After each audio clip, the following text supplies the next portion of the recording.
ibadah, Pak. Mau ibadah dulu, Pak.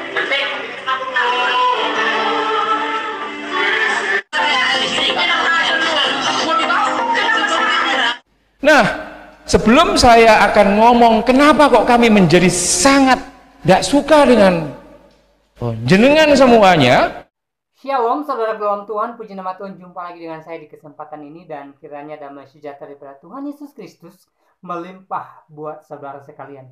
Dan saudara dalam Tuhan, seorang bapak beragama muslim bicara di dalam gereja, dan awalnya saya kira bapak ini bicara mengenai toleransi semata. Namun tidak hanya toleransi saudara dalam Tuhan, bapak ini malah membicarakan kenapa kaum intoleran sangat benci dengan gereja sampai mereka melakukan penutupan paksa terhadap gereja, pelarangan pembangunan gereja, membubarkan jemaat gereja yang sedang beribadah, dan lain sebagainya.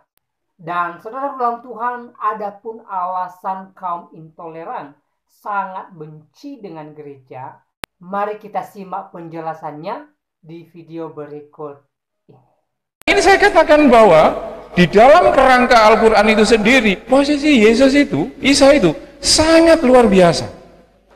Nanti akan saya jelaskan kenapa dielu-elukan di dalam Al-Quran, tiba-tiba justru di Indonesia kamilah pengikut Islam ini yang menjadi kelompok yang tidak semua orang Islam ya Pak Pendeta, tapi kalau lihat data ngerinya gereja yang ditutup misalkan, kemudian kita bisa tahu ini gimana, sama-sama the follower of Jesus dengan cara yang berbeda, kok tiba-tiba ininya berbeda.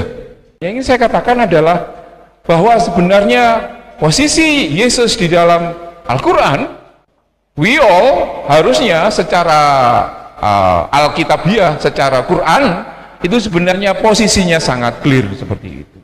Nah, sebelum saya akan ngomong kenapa kok kami menjadi sangat tidak suka dengan jenengan semuanya, saya ingin mengapresiasi betapa saya itu sangat berterima kasih kepada teman-teman gereja karena sudah mampu mendidik jemaat-jemaatnya itu dengan sangat baik, sehingga mereka menurut survei ini survei mahasiswa-mahasiswi seluruh Indonesia mengenai tingkat toleransi. Jadi mahasiswa-mahasiswi selain Islam itu tingkat ketika disurvei itu tingkat toleransinya paling tinggi. Nah, sayangnya kami yang warna merah ini masih sangat intoleran. Kayak gitu. Artinya apa? Artinya bahwa pendidikan agama Kristen dengan perspektif Trinitarian itu ternyata mampu untuk mendorong warga jemaat ini untuk bisa berkontribusi secara konkret menyangkut soal toleransi. Nah, terus umat iki piye?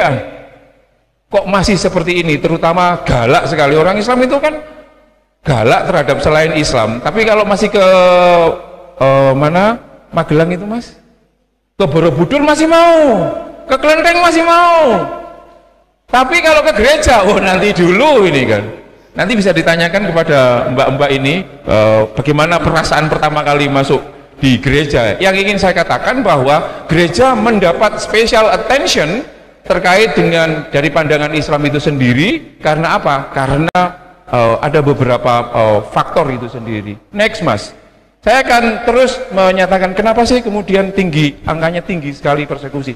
Nanti masuk ke Trinitarian. Saya ingin seperti ini Bu Bapak, tidak mungkin kita bisa menolong orang yang sedang sakit kalau kita tidak memahami sakitnya, kita tidak memahami psikologi orangnya. Nah, kalau ibu bapak ngomong, kenapa kok tetanggaku yang awalnya itu toleran menjadi tidak toleran, itu kenapa dan lain sebagainya, nanti ini akan menjadi bekal. Jadi menurut saya itu salah satu kuncinya itu adalah ada beberapa faktor. Next Mas, nanti salah satunya adalah faktor dari Trinitas itu sendiri. Yang pertama, orang itu bisa radikal dan toleran, ini soal ketimpangan. Kalau kita kayanya keterlaluan, Misalkan yang kemarin ya, yang Dirjen Pajak dan lain sebagainya, keterlaluan, itu kita marah. Biasanya ketimpangan sosial itu, yang marah itu kan yang menjadi korban, gitu kan Mas? Tapi dalam konteks ini, konteks soal identitas agama ini, justru yang marah itu justru orang yang sudah melimpah. Orang Islam itu kan menguasai seluruh jagat politik loh. Nggak mungkin, belum mungkin ada presiden yang di luar Islam, itu belum mungkin. Artinya apa? Kami ini sebenarnya tidak tertindas, tapi kenapa ada orang yang tidak tertindas tapi kemudian malah berposisi sebagai orang yang selalu tertindas, ngamuk. Saya nggak tahu di Sragen ini, Sragen mungkin suatu saat bisa dicek ya, nanti kalau ada warga yang agak bagus ilmu politiknya Mas, coba running menjadi calon bupati Sragen, nanti kena isu SARA atau tidak kayak Ahok. Kalau nggak kena isu SARA, itu berarti kedewasaan teman-teman Sragen kuat, meskipun nggak jadi bupati. NU nanti akan ngomong ya apik gereja ya gereja, tapi ya tetap ya milih tetap sing podo-podo podo-podo kayak gitu. Jadi yang ingin saya katakan adalah bahwa kalau dulu ada teori bahwa yang tertindas itu yang melawan, dalam konteks ini berbeda. Yang berkelimpahan itu justru merasa dirinya terancam. Jadi ini apa? Dicek ternyata semuanya normal, tapi kok jek loro. Nah yang kedua, menurut saya orang itu bisa radikal, bisa intoleran, itu kalau dia memiliki kadar angan-angan yang melebihi ambang batas. Kadar angan-angan terkait yang paling suci, yang paling murni, yang paling asli, yang paling benar. Itu kalau kadarnya keterlaluan, ia akan menyakiti orang lain. Merasa dirinya cantik, itu ini oke. Tapi merasa dirinya paling cantik, itu bermasalah bagi warga jemaat. Kalau misalkan pendeta Wawan mengatakan, istriku cantik, semua oke. Tapi nek istriku paling cantik seluruh GKJ, wah ini ibu-ibu majelis akan bermasalah. Pak ya jangan gitulah. Karena kata paling itu selalu meminta tumbal orang ada di bawahnya. Nah yang ketiga menurut saya menjadi penting adalah kenapa banyak orang Islam yang masih tidak bisa menerima kekristenan dan menganggap kekristenan itu sebagai musuh, meskipun sama-sama mencintai dan mengimani Yesus ya. Di kami itu ibu bapak sekalian masih ingat rukun iman kita tuh? Di rukun iman kami, kalau di ibu bapak itu syahadat 12 lah. Kami ini tidak dianggap sebagai orang Islam Sunni sejati kalau kami tidak mempercayai Nabi dan para Rasul sebelum Nabi Muhammad. Yang termasuk kami imani juga, itu adalah Isa, Yesus, Musa, Ibrahim, dan lain sebagainya. Itu masuk menjadi kepercayaan kami.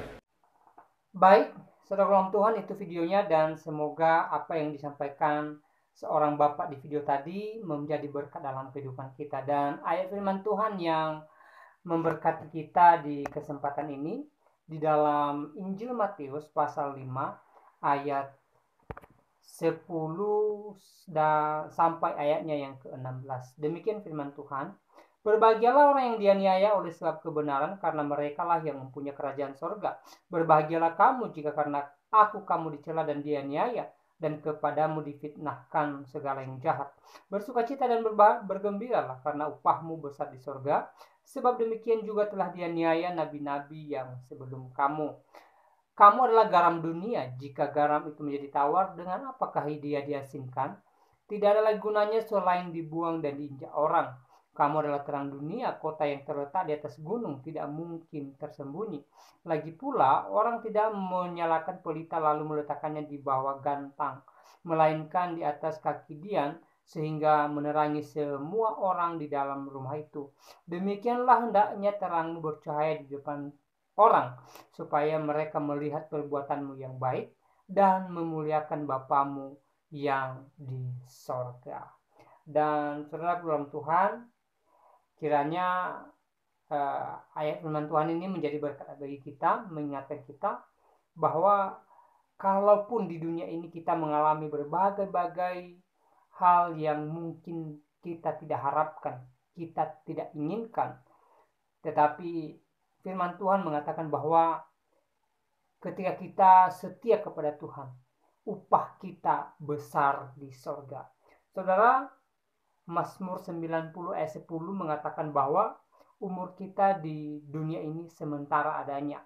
Ya, tempat kita yang sesungguhnya adalah kerajaan sorga kelak. Jadi apapun yang kita alami di dunia ini, mari kita tabah, sabar, dan mari kita tetapkan iman kita kepada Kristus.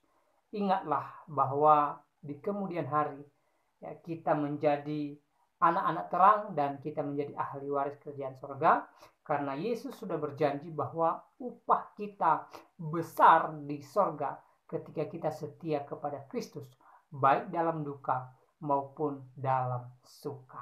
Dan kiranya video singkat ini memberkati kita, dan Tuhan Yesus memberkati kita semua.